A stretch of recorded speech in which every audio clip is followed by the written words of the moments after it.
It's crazy to think about it. You imagine just how many people you've helped to set up their own channels and turn, their passion into a career that pays them pretty well. Yeah, I think a lot of people I speak to now, a lot of people, if someone recognizes me on the street or whatever, or at an event or something, a lot of people will say that, oh, I started my YouTube channel because of you. The thing is, if we're being honest, like loads of people start YouTube channels, very few actually manage to turn it into a successful career. And so I'm always interested in looking at what are the factors that separate the people that actually manage to make it from the people that don't really manage to make it. So that's something I'm always looking into. And what do you find is the common pattern? I think it comes down to basically three things. One of them is just consistency. Loads of people start YouTube channels and then they don't stick with it because they don't see the results quickly enough. Their expectations are wildly unrealistic. For context, it took me 52 videos and 6 months to get just 1,000 subscribers. And the average YouTube channel with 1,000 subscribers has 152 videos. And I get messages from people being like, oh, bro, I've made 7 videos and I've only got 300 subscribers. It's like, bro, make 107 videos and then come back to me. People just don't appreciate the amount of work it takes to get even a modicum of success. And so I guess it's sort of like with fitness. I've been massively inconsistent with my fitness journey, which is why I'm not as jacked as you are. So it's just the people that stay consistent with it, like last man standing is a viable strategy. So you just got to do it for long enough for it to pay off. I think so. Consistency is number one. Number two, the thing that we've really seen, because we've had like 5,000 students go through our course and everything, is that people who are more likely to succeed on YouTube, at least in the educational space, I don't really do entertainment stuff, are people who have some sort of competitive advantage. In my case, I actually started off trying to do guitar and singing videos on YouTube. If you look all the way back through my channel, it's me trying to sing on camera. Completely flopped. I had no competitive advantages. I suck at singing. I didn't know how to play the guitar. I was like, oh, I'm just going to teach myself and stuff. But it was when I started teaching people how to get into med school, that was my competitive advantage. I was a massive nerd. I was studying at Cambridge, so I could make decent videos teaching people how to get into med school.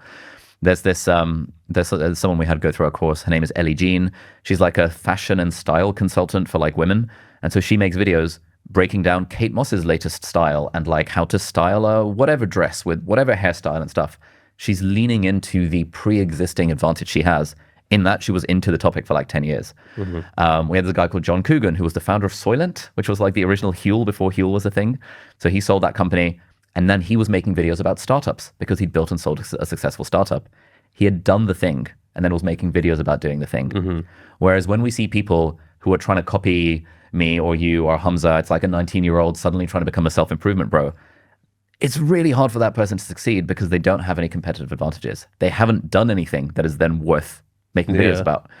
And so annoyingly, it's really hard to succeed on YouTube if you don't have some sort of competitive advantage, some sort of thing that like sets you apart from the crowd. Do you find that most people who would struggle tend to be the younger people who are aged maybe like 16 to 25 because they don't necessarily have the skills or experience yet to share with people?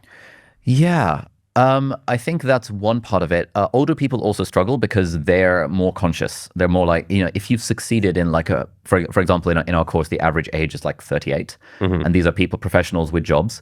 So let's say you're a 43-year-old, you're in a senior management position at your company, you've been succeeding in the corporate world your whole life, and you want to start a YouTube channel because you want to follow your dreams. But now you're going to suck at it because your first few videos are going to be awful. You're going to worry what people are going to think. I was really surprised by how many like real adults, people older than me, are held back by fear and insecurity of what are their colleagues going to think. And so it's really hard for them as well. So I think really YouTube is hard for everyone. I've never met a YouTuber. It was hard for me. Yeah. Like I put it off for 2 years. I was procrastinating and thinking about the idea for a while, but I was just so uncomfortable, like being on camera, putting myself out there. There's a few times where I would film myself, I'd watch it back and I'd be like, oh my God. I'm like, nah, not doing that. Until it got to a point where I think it was desperation, where I just thought, if I don't do this, I'm not going to be where I want to be. So you have to do it, suck it up and just get better.